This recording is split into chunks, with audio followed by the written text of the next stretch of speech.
Okay, make sure.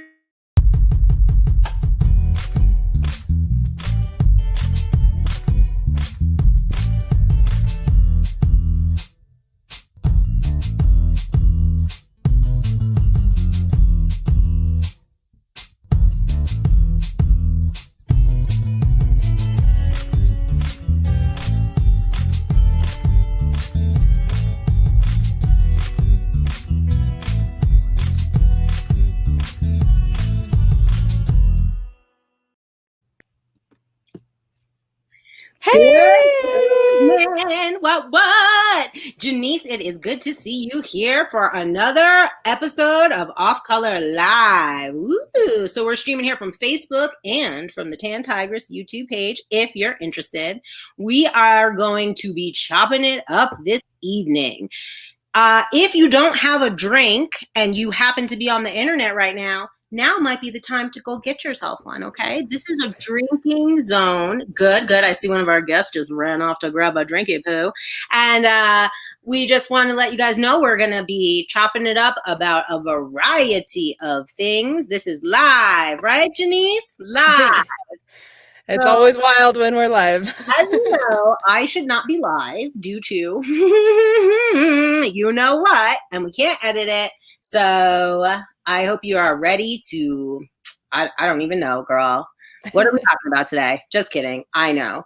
It is Monday, September something. 21st. September 21st, first day of spring or something, summer. Does it matter since the pandemic? I mean, let's be real. Like our days, times, none of that stuff makes any difference to me at this point.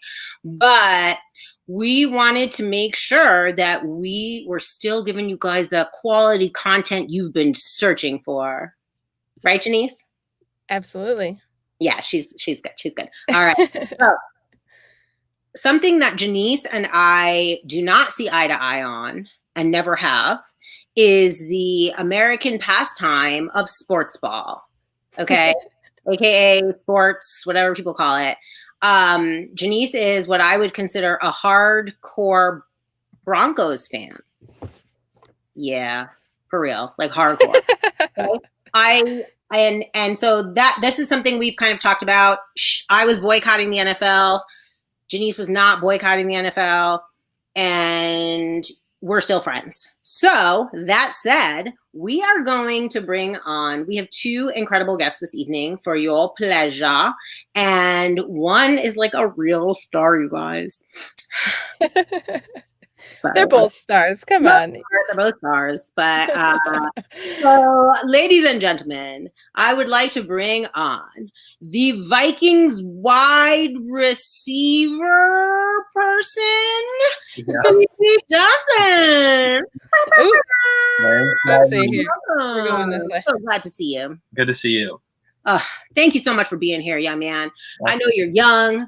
I know that you know about sports ball, and I'm really looking forward to hearing your thoughts and opinions on the current state of the NFL and racial justice. So we're really looking forward to that, okay? Yeah.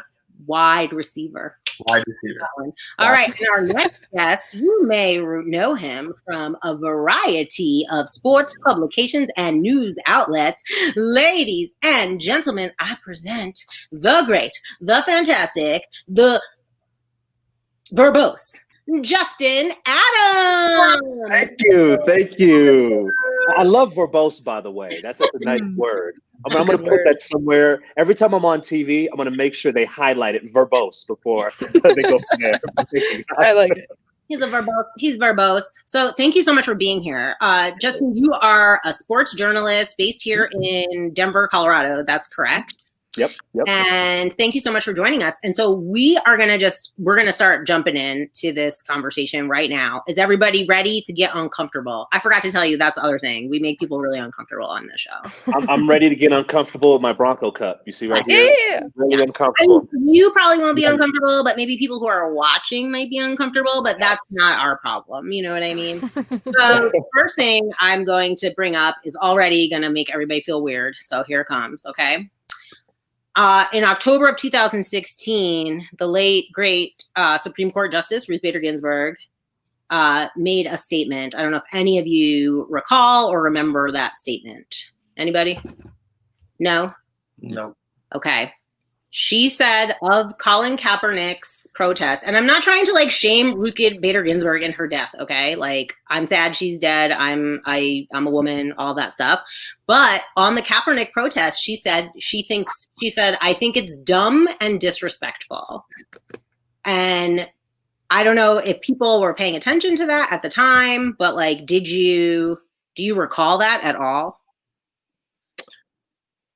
No. I don't know who wants to go first. BC, I'll start. I don't recall it at all. I wasn't maybe too into politics back then, wasn't. I mean, you were in like 10th grade or something. Yeah, I probably wasn't. I'll give you a pass. I don't even think you could vote. But anyway. So probably wasn't as educated as I could be. But I mean, it's just sucks to see because I don't think that's the point of it at all, is to be disrespectful, I guess, towards a lot of the things that people think is disrespectful too. But people have their opinions. You can't please everybody. Well, no, and she apologized like almost immediately, unlike the NFL. But it was definitely something that stood out to me as someone who does follow politics and who I'm like a raging liberal, blah, blah, blah, like all that. But like, it really, I remember being upset about it. And then also at the same time feeling like she is a great Supreme Court justice. She is amazing. And she was born in the United States of America, where we have a serious ideological problem around this myth or ideal that like white is better than everything else. Right. So I didn't like give her necessarily a pass, but it's been on my mind, obviously, with her passing. Some people I saw were posting and talking about that. And so this episode, we were planning on sports anyway, but it seemed like the perfect time to talk about Kaepernick and sort of that whole setting it off from Kaepernick to what we saw like 2 weeks ago, right? Like on the field. So that's all I know about sports. Yeah. So I'm glad we're not going to go over like a 9 route or go over a 7 route or trips right or anything like that. BC. If I may say one thing though, I think that we have to look and understand that this was the heartbeat of a section of several Americans. That comment, and even though there has been forgiveness and people have been awakened. At that time, that was literally the mindset and the heartbeat of people who didn't understand the plight of what was happening with African Americans. And so you could be led astray when you don't understand what's fully going on. And so when that comment was made, that's something I could go forth where it's like, oh, this is the initial feeling that I have towards the situation, but you don't understand what's all going on. And so the question of why is generally not asked, of why is somebody doing what they're doing. And so because we don't ask that question, we have to immediately go to social media, or we're being trained to initially react without really sitting and thinking, you get responses like that. That was good. I do not disagree with you. And I think that then being called on it again. So for me, part of what we do at Off Color is this idea of like having these conversations around race and identity, and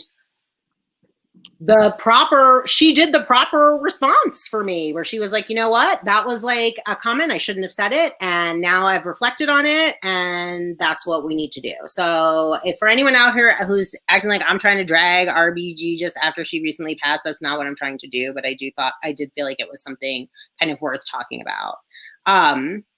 And oh, I'm sorry. I'm like looking, I shouldn't look at the comments, you guys, but you should, Janice, you should. And you can put them up there as well. All right. Next. Sorry. Go ahead. So I met BC several years ago when he was still playing for CSU. And I know his mom and his wonderful Auntie Kay. So when we started talking about this subject, I immediately thought of reaching out to BC to have him on. And BC, you actually knelt for your first game of this season. Yeah. And I believe there were 6 players total on the team that ended up kneeling or something like that. 5 or 6, something like 5 or 6. Mm-hmm. And I wanted to ask you about that experience and kind of why you decided to do that, and if there was any kind of response from the people around you, from your friends and family. What was their response? You know, was there any kind of backlash from the team or the owners or anything like that? Yeah. So, I mean, this year it's been actually a really crazy year, really emotional year for, I think, a lot of African Americans, a lot of minorities. You know, I'm actually living in Minnesota right now, where George Floyd was killed. You know, Black lives have been a very hot topic for the last 6 months, which, you know, they've always been a hot topic and they should have always been a hot topic. But recently, it's become something very prevalent, and especially in sports.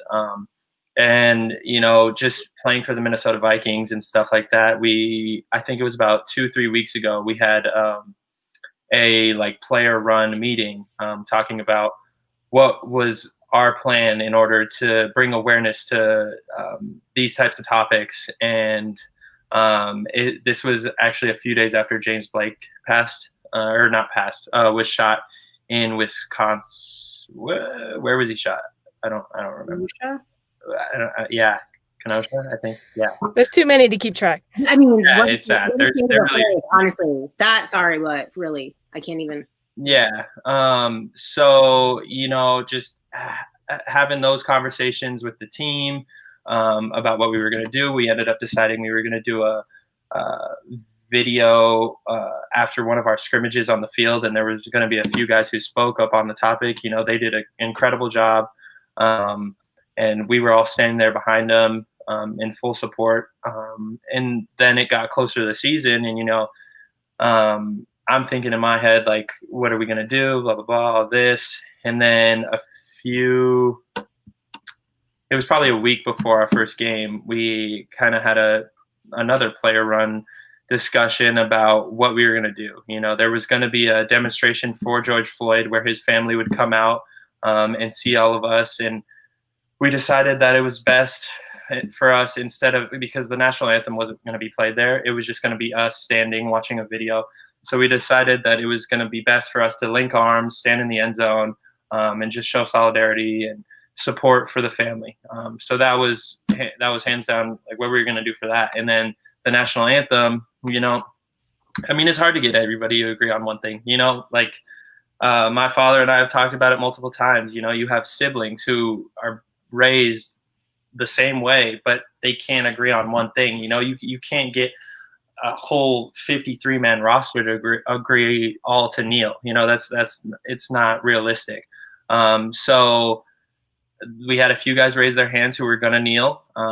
You know, there was definitely not all those hands that went up when we talked about it before, all didn't take a knee when the game happened.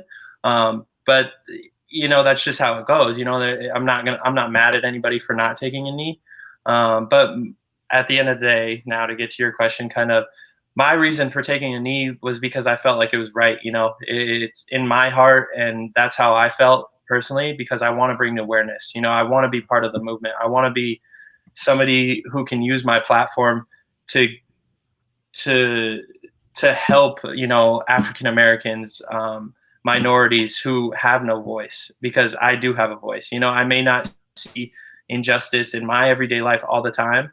I hear about it way too often, but I don't see it as much. But it's really, I think, my job to bring awareness to stuff like that. Well, seems like the kids are doing all right, I guess. The young ones are coming up okay, based on that.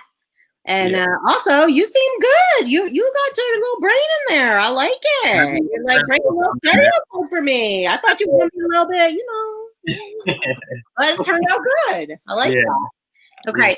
So I wanted to ask you, though, as a person who grew up in Colorado Springs, right? No, I grew up in Lakewood, Colorado. In Colorado. Just kidding. I don't know anything. As a Black person, Black mixed race person, I don't know if you identify as mixed, but I could tell. And so that's the tan tigress. Okay. So I just was wondering a little bit just about your experience growing up here. and how that kind of impacted you. And sorry, but Justin, did you also grow up in Colorado?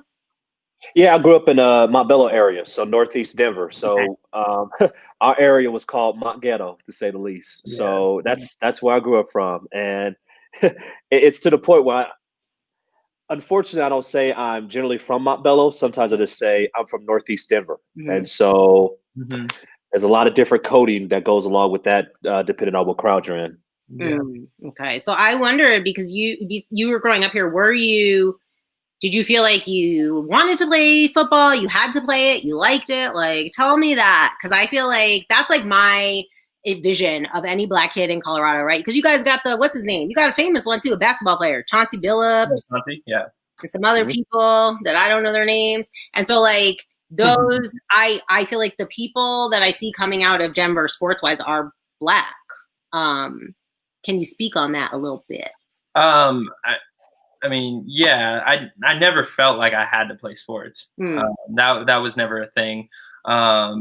Honestly, in my culture, so my dad's Nigerian, so Nigerian culture, I mean, they have a huge emphasis on going to school, getting your education, basically being a doctor, a lawyer, like some high profile kind of job like that. So that's something my dad didn't push as much, but in Nigerian culture, that's a very big thing. So even playing sports isn't totally looked on as good as some of those things. But nonetheless, growing up, you know, I had a love for the game.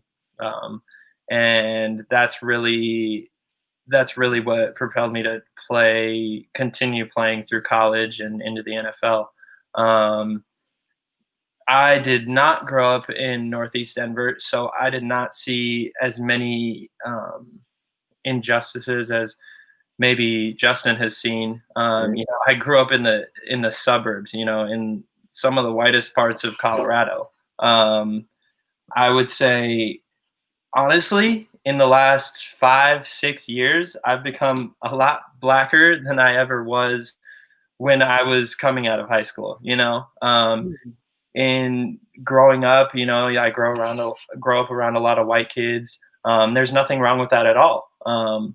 But you really, as you grow up, you become a Black man in America. You know, I'm not just BC. I'm seen as a Black man in America. If nobody knows me, I'm not a football player anymore. And I think I really started to notice it when I went to Colorado State, which even Colorado State, you know, there aren't that many Black people up there. It's very white, but I'm also in a demographic of 70-80% of black people are, because I'm an athlete. So I'm on the football team. You know, and as much as I was on the football team, I also had like people be racist towards me because maybe they didn't know I was a football player. You know, I'm not trying to say I should receive privilege, but some people look at you differently when they know you're a football player. But then I'm figuring out, oh, I'm not just a football player anymore. I'm getting beer thrown on me because people think I stole a PS4, like stuff like that. Like my friends are getting pulled over because they're driving while Black. Like that's stuff I never heard when I was growing up. So yeah, you know, I mean, in recent years, I've become Blacker than I ever was before, and you know, it's something I'm very proud of, and I'm you know, learning as I go, understanding as I go. I love that. Justin, did you play sports in school in your youth? You look young, but I know you old, so go ahead. Well, yeah, don't let the beard fool you. I'm 34, by the way. So yeah, I played high school ball at Montbello High School, and then I went to the University of Colorado, the University of Colorado, by the way, and played 3 years. played 3 years of college ball up there for the Buffs. So enjoyed my time there. But no, I saw actually for both sides, because I was a walk-on, so I saw, you know, you go there as a freshman at the University of Colorado, and you're on campus, and you see there's a lot of white people there, but you don't notice it because in a locker room, there's such a collision of so many different cultures and races and faces and ethnic groups there that you don't really notice it, right? And so it's just normal. You're trying to become part of the team, do the best you can there. But what's upsetting is when I stopped playing. So I played my first 3 years. I was there for 5 years on campus. And then my last 2 years, I just stopped playing. I decided to pursue my degree in broadcast journalism. Turned out pretty well. And you get the questions of, hey, do you play on a football team? And when you're playing ball, you're like, yeah, of course I do. Hey, and you'd be like, oh, yeah, great stuff. You want to talk about it. But then once you're not playing and they ask you, many white students, unfortunately, ask you the same question. Do you play football? Or, your worth is being defined by your athleticism, or the reason why you're on campus is defined because of your athletic feats and not because of your brain. That's an issue. And that's a great, great issue. I remember my freshman year, even some black students where they thought that I was on scholarship. And again, the only reason why I was there was because I could play ball. And I was like, no, man, I walked onto the team. And so I'm not saying there's a double standard, but there's always that kind of that sense that you don't belong because of who you are as a person. You only belong because of you and plus you being an athlete, not just you as an intellect. It's always you plus something else for you to be there. So that's some of the things that definitely faces at just in general I see you. Well, lucky that you two didn't have your daddy telling you were big for nothing because you couldn't play sports. Exhibit A. me and my sister, not good at sports. Okay. So thank you for that that commentary, Justin. I guess I'm wondering from your point of view as a journalist, like covering sports and seeing what it looked like from like 2016 to now, when Kaepernick first started his protest. Can we talk about Kaepernick? Is that legal? Like, what are we doing? Yeah, it's funny that even us having to ask that question shows the biggest issue that I think I have in general. It is a story. He is a person, and he stood up for something as well. And anybody who is a human being and stands up for something deserves to be talked about. And it shouldn't be coded by, ooh, Kaepernick, shh, you got to quiet that down. Similar to when I was growing up, if you said that you're a black man or black and you're proud, you kind of had to say that on the low. For what reason, I don't know, right? And so that shouldn't be an issue that we have to be able to talk about it. And I think what really is a deal is a lot of people are afraid of losing jobs and opportunity, just point blank, right? And so if you don't own, you're afraid of losing your job, afraid of losing your sponsors, afraid of losing opportunity from that point. Weirdly enough, during the time I was actually working in a ministry. I was working at a place called Pro Athletes Outreach and doing some journalism work there as well. But I saw it from that perspective. And again, PAO, Pro Athletes Outreach, I know Olabisi, you know about this. They do a lot of fantastic things. But again, it goes back to kind of the beginning of our conversation, how you could be so misguided because you don't understand everything that goes along with it. And so I brought it up immediately. Hey, guys, this is an issue that we need to talk about. And it wasn't embraced initially. And that's the biggest difference between today or between 2016 and today is that it wasn't embraced. People did ask why and then dive into what was going on. We just reacted in general by initial feelings and then allowed those initial feelings to be founded by what we saw on TV from coverage on NBC, MSNBC, Fox News, whatever it may be, right? And so rather than us critically thinking for ourselves, we allowed others to think for us. And that's the reason why it took 4 years until you get to the point where we are now, to where people can actually have some semblance and some resemblance to actually really talk about these issues. Well, and I would argue that even most of that transition has happened in the last year, in the last 6 months. I mean, I'm curious for you, BC, how much and what have you seen change just in the 2 years that you've been in the NFL, like when you started versus your first game this season? If I would have taken a knee last year, I might have been out of my job this year. Like you said, in the last 6 months, a lot has changed. I don't mean to phrase this in a weird way, but I don't know how else to phrase it. It's become kind of cool to support the movement. The NFL is like, oh, we messed up. We should have supported Kaepernick 4 years ago, but now we do. And that's fine. I mean, we talked about it before. Do they? Is he playing on a team? I mean, yeah. Why, he would be a sellout, I feel like, if he played on a team, But didn't he want to play? Am I confused? Do I not know about sports ball? Yeah. He on some of his social media, he talks about it's been this many days since I played in a football game, all that. But I don't think that's really the goal, is to play. I don't know, Justin, what's your opinion on that? Yeah, no, that's great. I'm not in the locker room, so I would defer to you on that one. Yeah. The one thing I will say is, and Bisa, this, it's tough to leave any profession, let alone football, to leave that for 4 years and come back. I mean, there's so many teams that need quarterbacks. Don't get me wrong. That could even use time to say, "Hey, we'll work with you, get you up to speed." Of course, yeah, the Broncos need one because Drew Lock is like a twig right now. But I mean, it's difficult to go from being out of a sport or being out of a profession for 4 years and going back in. We're not making excuses as to why he's not playing.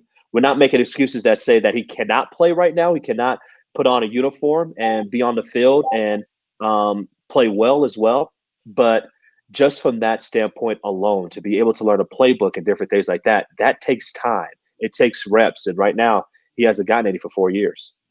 Fine. This is like about sports, real sports, like him like playing. I can't. I don't care about that. That's my mixed race brother doing his thing. I love Kaepernick. And I wanted to ask before we get all crazy, but like, I for real, just so you know, okay, sports people, when my husband and I got married in Jamaica, right before the Super Bowl, it was 2014, I said in my wedding vows that I would be a Broncos fan until death do us part. Like, that is literally in my wedding vows, okay?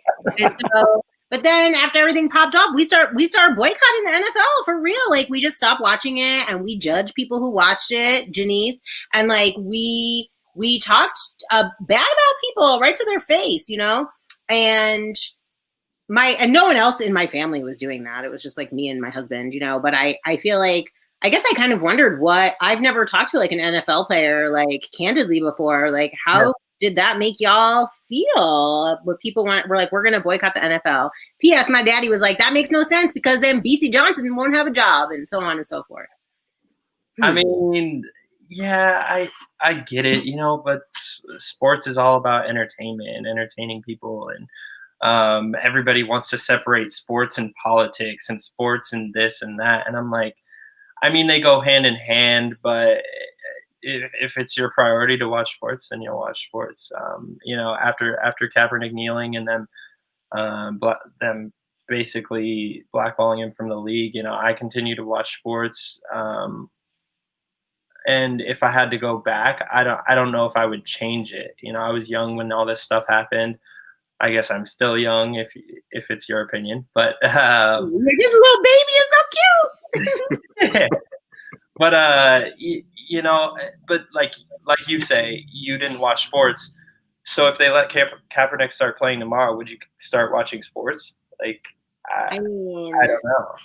If they had at the time, yes, you know what I mean? Yeah. But now I'm in the same place where I am with a lot of things where I don't want crumbs anymore. I want the whole pie, Yeah. And so like, I'm not, that's why I to lead into this question that we're also getting from our audience. There's a couple of things that came up. One is there like a small change? Janae Burris asked this question. She's a comedian, by the way, and she's hilarious. So shouts out to Janae. You can see her on a variety of our other episodes, and she's fine. Okay, now, but what is there like a small change that team owners can make today? And I'm coming to that question from a place of like, what can people do like right now? Like, what would make a difference to you? What would make you feel like you're working for a great organization? I guess is sort of my take on that. Yeah. So our owners personally have been focusing on allocating money to whether it's nonprofits, things like that. So they actually we have a coalition of about 5 or 6 veterans on our team who are able to allocate the money wherever they would like. So personally, if I was like, hey, I want to give it to, you know, minority schools in the community and stuff like that, like I can go to the coalition, I can talk to management, and they'll give them a lot of amount of money. You know, and our budget is, I think it's $500,000 or something. Like, so they're obviously showing their support for us, and that's good. You know, that's a step in the right direction. Can we figure it all out tomorrow? No, we can't. There's no shot. But I feel like that's a change, like I said, in the right direction, and that's something I don't know how to say it. I don't know.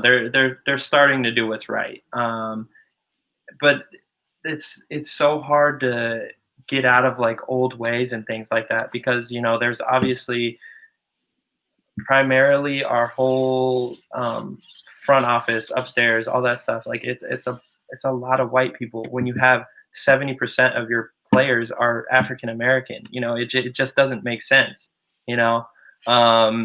So everybody's I don't know where I'm going with it, but I know where you're going with it. You're talking about high level representation at every like level in the organization, right? It's like, it's the same thing that we want to see. Look, you're like, I don't know if that's what I meant, but I'm like, but it's the same thing we want to see in our government representation, right? Or in our school boards and our teachers. Like, for example, in Denver, you know, the school is like, it's majority Black and brown, and yet the administration, the teachers are not reflective of that population at all. And there's no way that these minorities and African Americans aren't putting in the work. You know, like, we have very educated African Americans in this country who just aren't getting the same opportunities as other people. Is it because, and it's because they don't know the right people, because they're not white, because like it stems from, like, people aren't given equal opportunity for a job. It's just not. I mean, the NFL has been pinned as the good boys league forever, because it's whoever knows who. And right now, you know, it's a lot of white coaches who give their kids, their friends, their whatever jobs. You know, it's not an equal opportunity thing. So it's you to be owning the Vikings at some point. Is that a thing? Are you good at sports? I've never seen you play. Yeah, I'm pretty good at sports.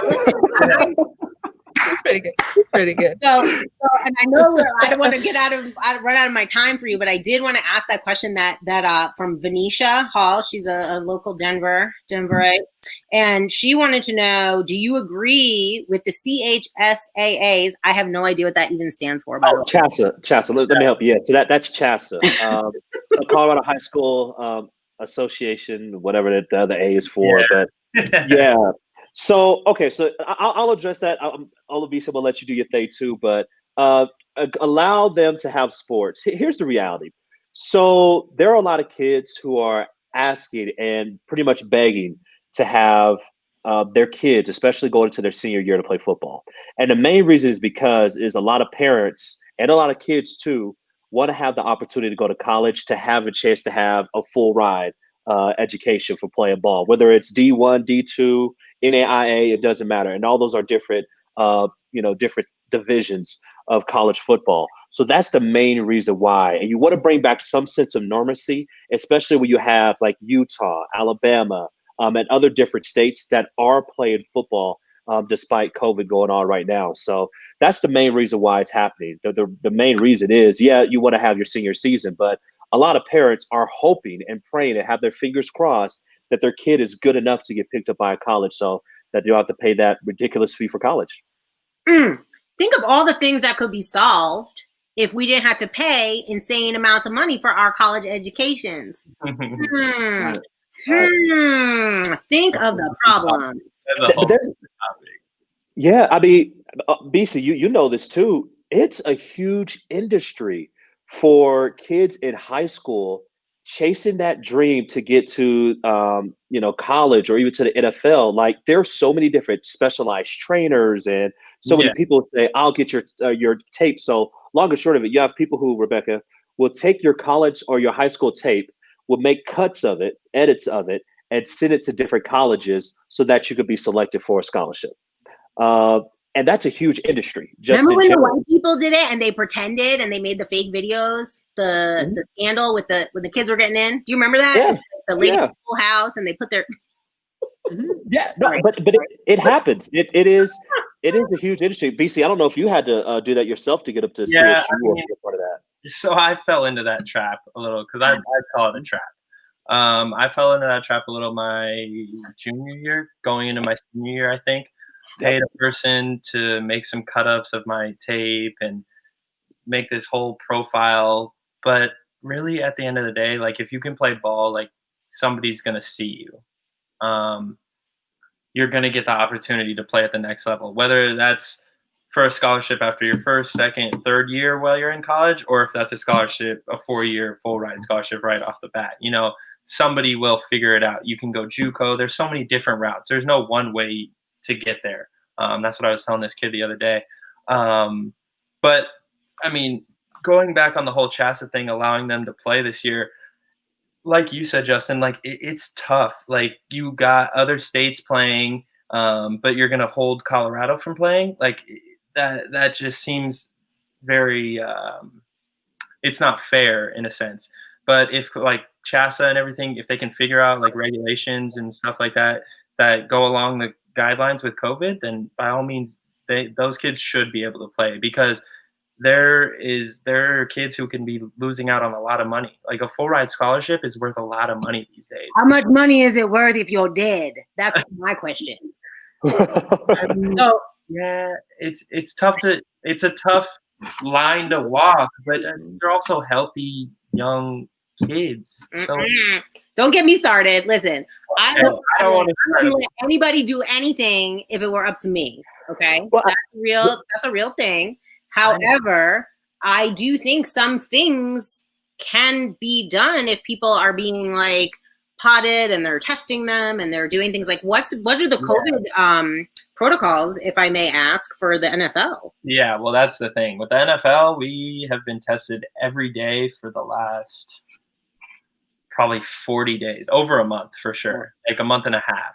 So we have it figured out, I feel like, and we wear tracers or, like, tracker things that talk about, like, if you're within 6 feet of a person for more than 10 minutes, then that's considered close contact. So then if that person tests positive and you're in close contact, then you have to get tested 3 times in order to come back onto the field. So, like, our regulations are pretty solid. Whether they can do that in high school, like, I doubt it. Of course they can, because America's a mess. Now, listen, that's the problem. I'm sorry, but the fact that the NFL is able to do that and we can't test our kids, I can't even send my kid back to school now. I know. They're using them as guinea pigs, basically. Like, it's like the ultimate science experiment to say, like, okay, if this person ends up getting COVID, and then we have all this data about how close these people were together, and we're testing them to know when it actually shows up and when they start showing symptoms or when they test positive. It's just one big science experiment. Like, yes, it's garbage that we can't also be testing the rest of the citizens, but, like, it is also a huge amount of information that I sincerely hope will ultimately lead to a better understanding of this virus. Yeah. I feel like as long as money is the main goal, we're not gonna see the things we need to be seeing out of the experiment. I just don't think that's gonna, you know what I mean? Like, if it's not profitable, nobody cares. However, I'm glad to hear that. That makes me feel better in my heart, because now I feel like you're my son, you know? And I'm like, oh, this young man, I hope he's safe and taking care of himself and doing the right thing, you know? Yeah, I'm doing the right thing. So that's good. That's good to hear that. I'm so totally serious about that. Well, at least there's that. That's all I can say on that, I guess, around you being reasonably safe during COVID. But we had another question from Janae again, but she wanted to talk about HBCUs. And she had said on here, I just was a little bit curious. You know, she has a 17-year-old nephew. He's a lineman. That's a position, I think. And he's currently being recruited. Do you have any HBCU recommendations? Or she wishes he would, I mean, he's going to go to the, like, is that a good thing? I don't know anything about sports and HBCUs at all. Justin, do you have any? I would say this: number one, to be recruited and to be selected for your talent and your skills is a blessing. Number one, so never forget that. No matter if you're what division of football you're playing in, to be looked at is important. I would say when you look at HBCUs, the only thing that's normally thrown out, the difference between an HBCU and a D1, especially a major D1, is facilities. I mean, that's just the biggest part of it, and it's a whole lot of money that like a CU, for example, will have, or a CSU will have, other than like a Jackson State where Deion Sanders just was hired as the head coach today, or a Howard University, for example. But at the same time, if you're going to spend 4 to 5 years of your life somewhere, make sure that they're doing it for a place that will benefit you as an individual. And I know you don't want to sound narcissistic by saying that, but you want to be in a place that puts you in the best position for you to be able to grow as a player, grow as a man, and just grow in general as an intellect. All three of those things are the most important. So for sure, if you could play ball, if you have those skills, they will allow you different opportunities that other people won't have. So you got to make sure that you use that, but use it very wisely. Take your time, pick the best place, because what a lot of coaches will do nowadays is they will actually give you or offer you a scholarship, and they'll offer like 300 kids scholarships around the country when there's only like 25 spots. Yeah. So you may think you have one of those spots, and then here comes, National Signing Day, and you find yourself on the way out because they pick somebody else who's just a little better than you. So make sure that you pick a place that is 100% for you, that they really appreciate you as a person, and they're really going to stick by you. This is the most sporting off color that has ever occurred. Just so you know, I'm like, there's like legit advice in this that people would not expect to come out of anything that I'm working on. So I want to stop and thank you for that.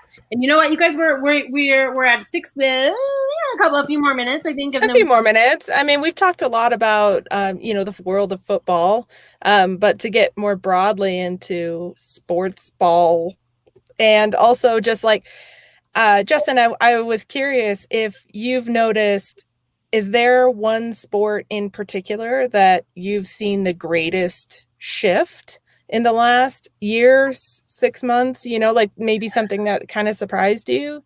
Hockey. Not even, I don't think twice about it. It's hockey. Hockey is a predominantly white sport. They actually came out and say, we skate for black people or something like that. Not even like a Black Lives Matter skate deal. For Black right? Lives or something. We skate for Black Lives, right? Wow. And they after the NBA within the playoffs, after they stopped a couple of days, the NHL followed suit. And that is something that you would never see in the NHL, for them to be able to stop their sport in the postseason while they're in the bubble as well, and look and say, hey, we got to talk about these issues and different things like that. And so what that does is not only it not only brings it up in America, but it also brings it up in Canada as well. So now you're hitting 2 different countries. You're bringing that in there. Because it's easy to say baseball and different things like that. Baseball has a history with Jackie Robinson and other different things, but hockey does not. Hockey does not have that lineage in general of talking about issues specifically to black people, black and brown people. So, hockey would definitely be the number one. And if I may add too, the people who are actually on top of the conversation is the WNBA. The WNBA is amazing at all the different things that they do. Women, we're number one. They do not get the credit. I get it. BC, I love it with the NFL, NBA, and all that. That's cool. But when you look at what's going on, tennis too doing well. Naomi Osaka, after every game she put on a mask that had different names of different black people who were killed. But you got to look at the WNBA, and it's really a study of what they are doing. It is very it's just impressive. And so the people who've grown the most, NHL, the people who are holding it down the most, WNBA, and definitely Naomi Osaka within tennis. The one that really knocked me over was NASCAR coming out against. Yeah. They were like first. Yeah. I was like, yeah. Wild. Didn't they do it first? They got rid of the flag. They did something, and we were all like, "What's going on?" Sorry, that's my impression of NASCAR. I like that impression, by the way.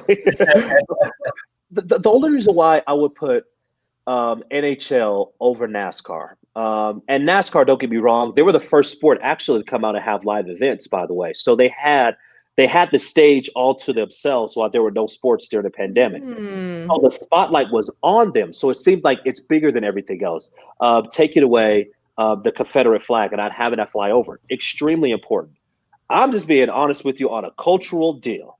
When you look at the NHL, you are not thinking of some chocolate people. Let's just call it what it is. For what they are doing, okay, and what they have done is huge. NASCAR, I love it what they did, but the NHL definitely surprised me the most. That's fascinating. Okay, good. I like that. Now, the other sport I was wondering about is what's the one with the orange ball where you bounce it?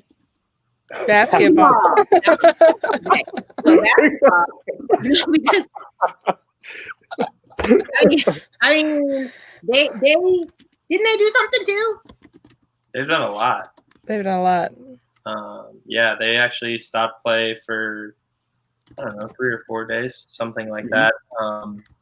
The two LA teams, so it was the LA Clippers and the LA Lakers, were thinking about just not playing the rest of the season. Like they weren't going to finish out to the championship, which would have been a huge statement by them. And really the biggest thing I saw from this was all the people that were pissed about, we just want to watch sports. We just want this. We just want that. I had friends of friends, like people I called my friends, like, yo, like we just want to watch sports. It's not about all this. And that was super upsetting. I just couldn't believe it because we have guys taking a stand for Black lives, for minorities, you know, people who are killed by police officers every day, you know, and they're trying to put a stop to this or bring awareness to it at least. And now you're going to get upset because, oh, you just want to get your mind off the fact that all these Black people are dying. Let me just go put it into sports. Oh, I'm mad because sports isn't happening because of this. Like it's upsetting. It's upsetting to see. It was upsetting for me. But you know, that's just how people will react to things like this. People who don't get it, primarily white people, just because they actually just don't have an understanding. And they're not wrong for it, but that's the point of these protests, is to bring awareness to people so they can help understand. I'm like, I will tell them they're wrong for it every day. 100%. And Rebecca, can I ask one question? Just I'm curious. Here's the journalist in me. BC, before, like while that was all going on, there were some reports and some people saying, guys like Russell Wilson would say that if there was a game that week, that there possibly could have been protests from the NFL. How close was it to that actually happening? You being in the locker room where guys actually were like, I'm not playing this week. Yeah. So after the James Blake incident happened, there were a few teams that came out and didn't practice. I think Detroit was the first one to do it. We had a conversation as a team, and I don't know, you know, like I think if there was going to be a game that week, I think we would have had it, in all honesty, as sad as it is, whatever. But also we talked about it as a team, and for us just not to practice because we're jumping on the bandwagon of, oh, like this will show we're in solidarity, like that wasn't the point of it. You know, we wanted to have a better message and stuff like that. So that's why we waited 3 or 4 days to have a public thing where 4 of guys on our coalition spoke up about the issues that have happened in our city and in all of America. And that was in our best interest, I think, because just sitting out because everybody's doing it, like there should be some substance behind why you do something. It shouldn't just be because everybody else is doing it. That's good. I'm good. That's okay. I'm like, what other questions are coming out of the old bag? No, that was the biggest one. I didn't know this was an interview. I mean, I'll be honest. It was something that I'm kidding. Yeah, no, but it was something that I looked at. I was thinking of. You hear a lot of people talk. Mainly, you hear people on sports talk radio, myself even, right? Yeah. But the difference is, and I've known this when I was in college playing ball too, there is a difference between somebody who's writing something in the newspaper, talking about you on radio, and you actually being in a locker room. And many times you have no clue. They are so far off of what's actually being talked about or what's actually happening.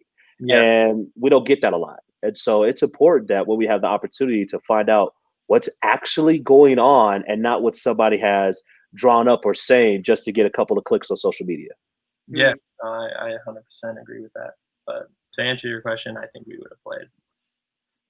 Yeah. BC, I'm curious. I know the NFL has those like messages that they're putting on their back of their helmets. I was curious which one that you selected, if you selected one. Yeah, I put Elijah McClain's name on the back of my helmet. I felt, it was close to my heart. You know, it's my home state and everything. And I mean, the stuff that happened to that kid, it's super sad because the sad part is I don't think he would have been in the question if the stuff that happened to George Floyd wouldn't have happened, you know? Yeah. Because I forget when it happened. Was it in September? It was last year. It was a year ago. Yeah, it was like months and months ago. And now his name is just coming up. Like, it's super sad to see. And that's why I put it on the back of my helmet. I would like to thank you for that, because this is something that in the local like activist community here in Aurora and Denver, you know, we've been calling for this justice for a long time for Elijah McClain. And when people went to go speak at the city council, the city council, they wore Blue Lives Matter shirts, knowing that activists were coming to speak on behalf of Elijah McClain and his family. And it was really, like, for me, that was a really hard one. And it barely made, you know what I mean? It didn't make news really. It was like one article. And now, you know, then the story comes out this year. So I mean, it's such a heartbreaking story. All of them are heartbreaking stories. And I'm grateful that it's getting the attention that it deserves, and it's making changes to the legislature, because at least now we're going to have like a temporary ban of using ketamine on people. So there's that. I would prefer a full ban, because they already know from the research it's not a thing they should be using. But anyway, so I wanted to say thank you. That was long, but that's how I get after I almost drank all my wine. Yeah. All right, kids. I want to honor everyone's time, and it's almost 7. And so I wanted to see if there was any burning questions. Oh yeah, sorry. And then we had a comment that they also, they arrested all of the protesters. Got arrested for the complaint. Yeah. That's the 6 protesters, correct? Yeah. Here in Colorado. Yeah. 6 protesters plus Colorado Springs. I think 2 people got picked up down there for other things. And we're asking personally, this is not any reflection on our guests. This is the Off Color podcast, but I want the DA, Dave Young, to drop those charges. They're ludicrous. They're like ludicrous charges ultimately. And so that's happening now, you know, it's like, well, like it's this constant fight. And so it might be a knee this week, you know, but it's going to be something else next week. And we're not going to be able to stop until we have what we're wanting, which isn't even wild, you guys. It's not even crazy. People are like, just stop killing us in the streets. Maybe like give us equal rights, treat us like people, you know, like it's nothing crazy. It's baffling to me that it's so hard at this point, you know, that we're still here in 2020. That part feels hard to me. So someone cheer me up. Bruh, BC, man, what y'all guys gonna do this week? I'm trying to cheer up, man. Who y'all got this week, man? Good news. Give us some good news. Yeah, I mean, we're 0-2 right now. It's not where we want to be at, but I was like, that's great. We got a new week. No, it's not great. It's not great. We got a new week against the Titans, so I'm excited for it. And it's home. Yeah, please beat them for us, please. And also, in all honesty, man, need a little help. Whew. Bro, we are. I'll say we. Broncos are struggling. Hey, but quick side note, BC, man, stay healthy out there. I know week 2 was tough for a lot of guys. So please stay healthy, man. And hey, we'll be rooting you on, man. I'll be rooting you on as well. So do your thing, man. I appreciate it. Thank you so much. All right, listen. I typically boycott the NFL in general. However, she has a jersey. I could watch a little bit sometime if you're playing, okay, BC. Yeah. I will watch you, but only because I support my brother in Minnesota, okay? Yeah. But not the whole organization. I know. Do your thing. All right, then. All right. Any final closing thoughts or things that we didn't ask or you wish we would have asked? We like to let people know that. Anything else you want to add? I would just like to say thank you for having me on. You know, when I took a knee that first game, I mean, I took a knee the second game too, and I will continue to take a knee until we start seeing changes. But thank you so much for having me on. You know, I personally have to continue to educate myself. I encourage all of you to educate yourself, and I know you are. But these are issues that are not going anywhere anytime soon. You know, the fight for equality is going to be a long, maybe never-ending battle. But I encourage you guys to stay positive. I mean, it's tough to see, but I'm glad we can come together and have these conversations, because tough conversations is what will encourage change. And it's just exciting to do like this, honestly. Thank you. Well, you can come back anytime you want, baby. Anytime. Yeah. Okay. We'll be right here on the internet. All right, Justin, you got final closing words for us? You want to give some advice to the young people of the world that are watching this or will watch it later? Number one, if you're looking to play sports at a high level, study Olabisi Johnson and what he's done in his career and the way that he's gotten there. A seventh-round pick who is in his second season in the NFL, and there's guys who've been first-round picks who are no longer playing in the league at all. And so Olabisi is one of the guys who is, or BC, is one of the top 1% in his profession. And he deserves to be respected for that, no matter how long his career will be. And it's going to be a long career as well. So please give this brother his respect that he deserves. And last but not least, do not stop the conversation. Don't just end the conversation here. Continue it. And you don't need to have the platform of a sports journalist or somebody in the NFL.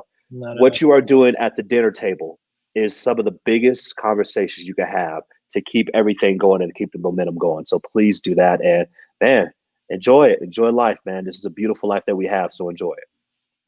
All right. Thanks, you guys. We're going to let you leave, and then we're going to talk about you behind your back. Bye.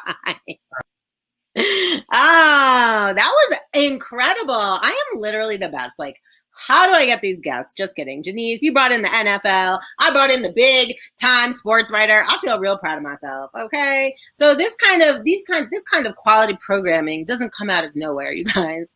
It comes out of love in our hearts. And as you can see, there's no lighting in my room and it is now dark. So we are going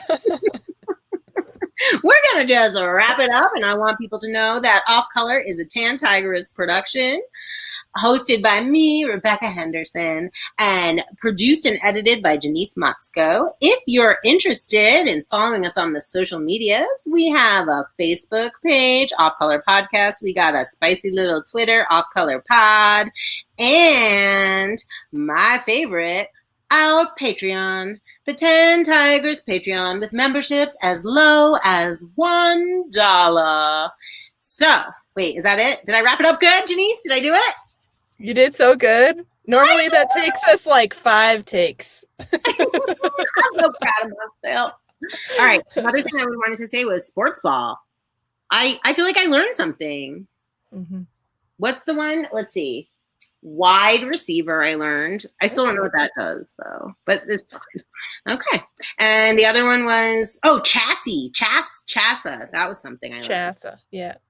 Yeah. So you can always learn something new on the Off Color Podcast. Thanks for tuning in, you guys. We will, for those of you that are still on, we'll just record it. We'll take the live. We'll put it up on the podcast. So if you missed it, you can always watch a replay of this or listen to it wherever you get your podcasts. Bye, everybody. Did you end?